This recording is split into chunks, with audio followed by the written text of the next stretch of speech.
สวนน้อยหน้าบ้านแม้จะมีเพียงไม่กี่ตารางเมตรแต่กลับเปี่ยมด้วยพลังบำบัดหัวใจดอกกุหลาบสีแดงชมพู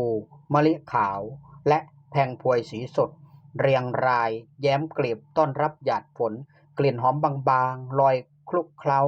ไอชื้นของปลายพฤษภาฝนตกแทบทุกวันต้นไม้ชื่นใจ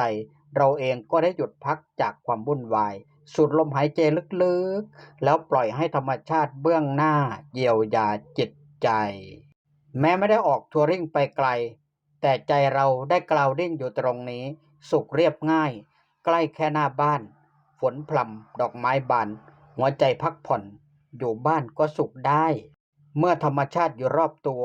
ความสุขก็ไม่จำเป็นต้องไปไกลกิวิไลลมหายใจอิสระ